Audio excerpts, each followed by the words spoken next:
You at our side, Dr. Reed. I know that... I will not let you down, my boy.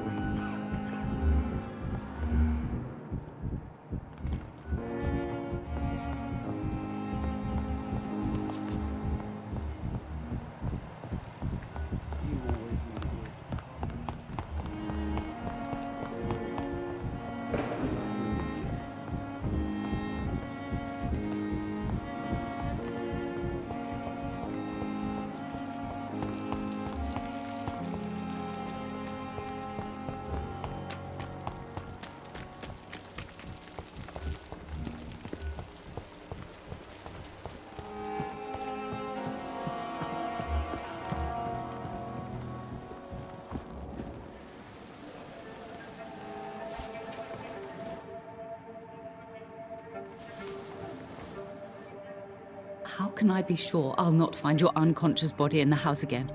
I promise you, you'll not find my unconscious body. For God's sake, how can you say such a thing? How can you refuse to listen? I tried to warn you for so long. No, I won't let my only son die. You promised me you'll stay alive. Your son lied to you, like the whole world lies to us.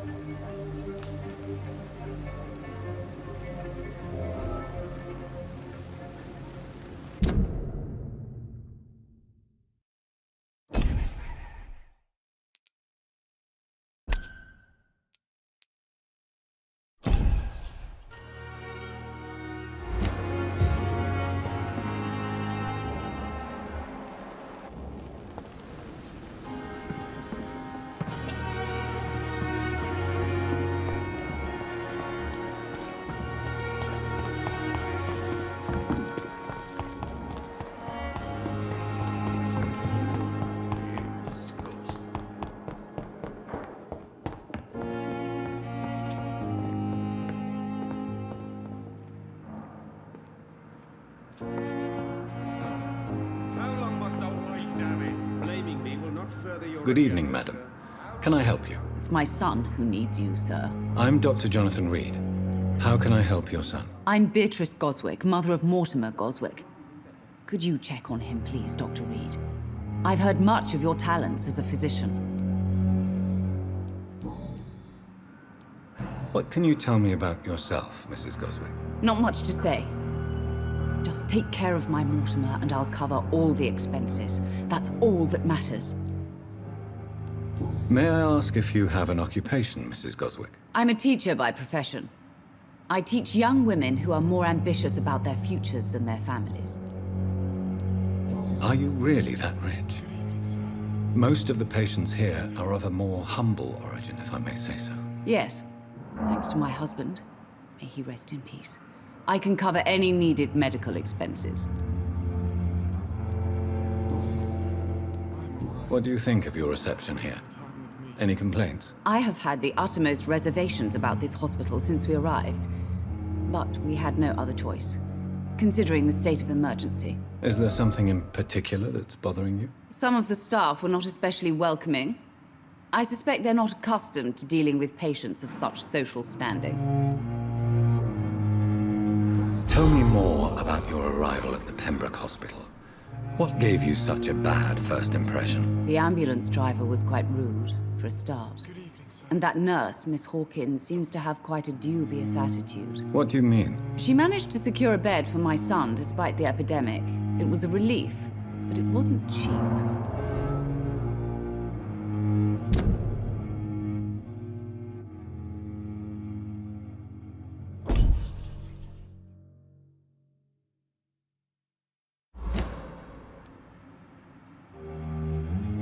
She charged you for a bed? Yes, and I paid without question, considering the urgency of the situation. I share your concern, Mrs. Goswick. Be sure that I'll talk to the people involved. I don't expect compensation, Dr. Reed. But I'm aware such behavior would not be tolerated in other hospitals.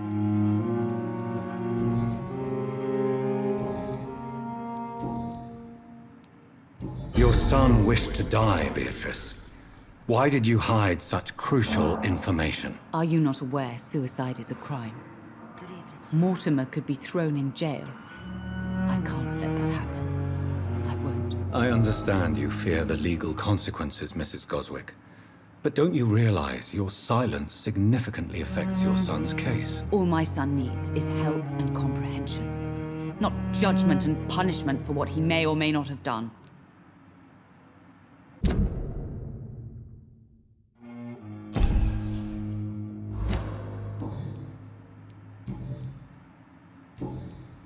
Goodbye, Mrs.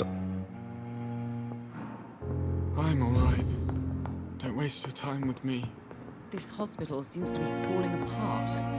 But in the circumstances, I'm willing to give you the benefit of the doubt. Good evening. I'm Dr. Reed. Can I help at all? No, Really? Why are you here, then? I don't want to talk. My throat hurts too much. I suppose that this pain is the reason you're here. Is someone taking care of you? Yes. And no. Could you at least tell me your name, sir? Mortimer. Mortimer Goswick. But in the circumstances, I'm willing to give you the benefit of the doubt. How painful is your throat, Mr. Goswick? So painful I'd rather not talk at all, Doctor. I'm sure you realize a doctor and his patient have to communicate, sir. Would it help if I gave you some paper and a pen? Not really. I see. Then maybe it's not just your throat that hurts, Mr. Goswick. Perhaps your sore throat is just the consequence of something more hurtful. Yes, maybe. But I don't want to talk or even write about it now. Why did your mother have you hospitalized here? She seems convinced this is a bad hospital. My mother just wants the best for me. She won't rest while I'm here. She'd go all the way to hell and back to help me. Is your mother bothering you? As your doctor, I can ask her to leave you alone if you would prefer. That's tempting, Doctor. But you have no idea what my mother is capable of. She would tie herself to my bed if you asked her to leave. Pembroke Hospital may look unorthodox, but rest assured you're in good hands here. It's not me you have to convince, Dr. Reed. It's my mother. How painful. So painful I'd rather... I'll let you get some rest then. I'm alright. Don't waste your time with me. Good evening, Mr. Goswick. I'm okay. Tell me about I don't want to talk, Doctor. Admit it, Mortimer. Your mother had you hospitalized here because you tried to kill yourself. Yes, it's true. All right then. This is the first time we've really shared information about your case. Shall we call this progress? Call it what you want, Dr. Reed. You can trust me. I won't report you to the authorities. My one and only concern is your health. I guess I should thank you then. Can I help you in any way, Mr. Goswick? I wrote a letter for my mother. She was supposed to read it after my death. But I suppose she doesn't have to read it now. I see. And is this letter still near the place where you tried to take your own life? Yes. And I don't want anyone reading my last words. I mean, I'm still here. If you bring me back that letter, then perhaps we'll talk.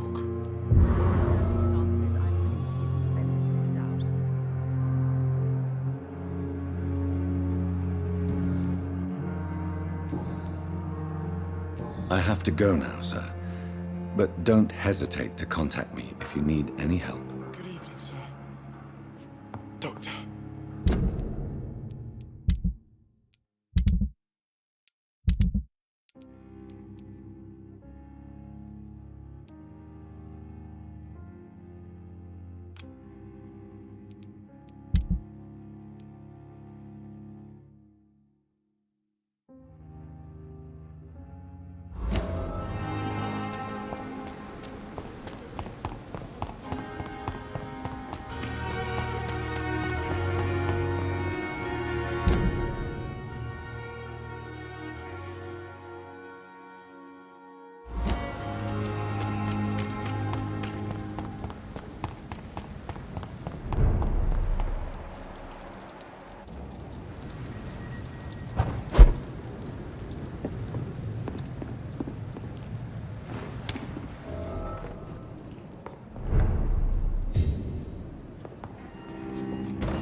In this letter, Mortimer Goswick does nothing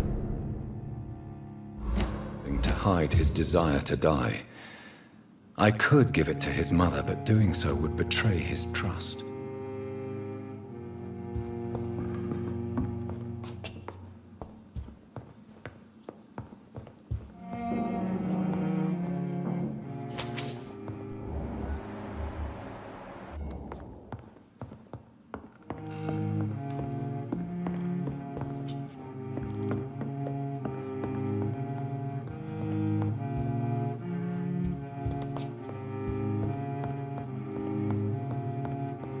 It's locked, all right.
Good evening, Mr. Goswick.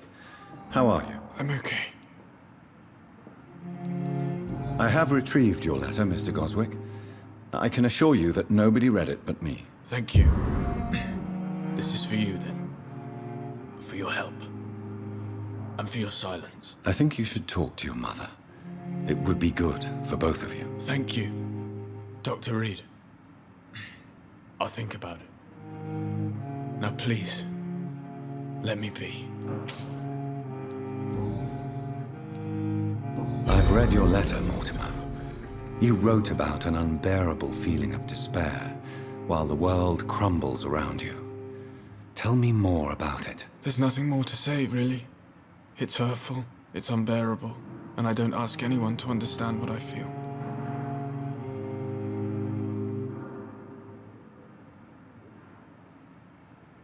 Despair is a deadly poison I've tasted myself, sir. We're only tempted to drink it because we're terrified by the uncertainty of the next minute. I know that perfectly, Doctor. For I waited for so long, hoping that the next minute would be less unbearable.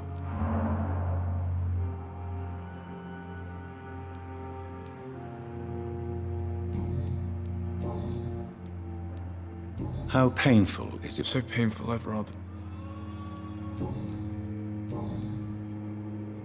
I have to go now, sir. Good evening, sir. Doctor. The words to calm the children, Ellen. As for me, what a blood... Good evening, Doctor.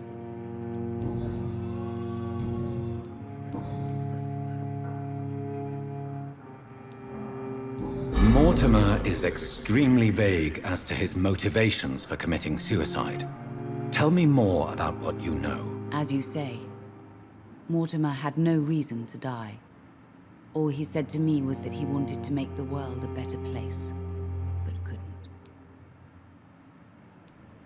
Why did your son feel so useless when facing the world? I think it was more that he could only see the melancholy facets of life. He couldn't help but dwell on such things. What do you think he meant by making the world a better place? Mortimer has always been a sensitive soul. He wouldn't talk to anyone for months after his father passed. It's like he carries everyone's sadness with him. Do you realize your son could try to kill himself again? He might succeed next time. I think about it every minute. But I won't stop fighting for my son's future. That's how much I love him.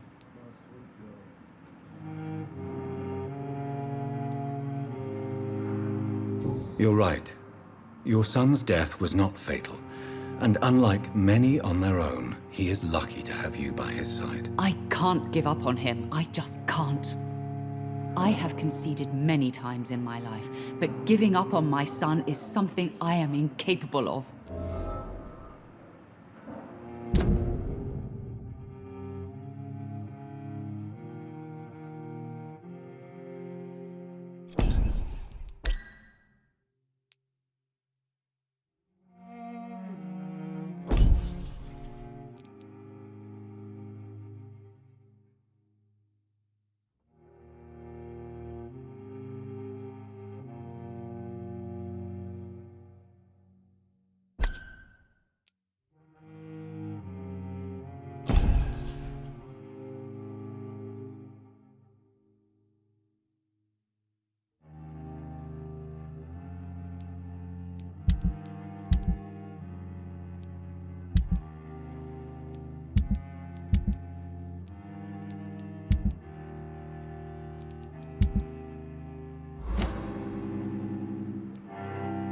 I have read your son's suicide note.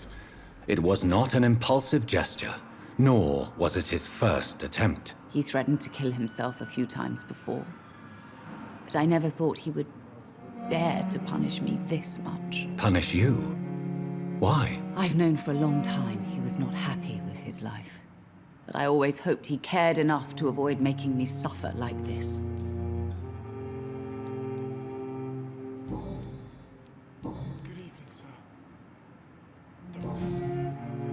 Goodbye, Mrs. Goswell.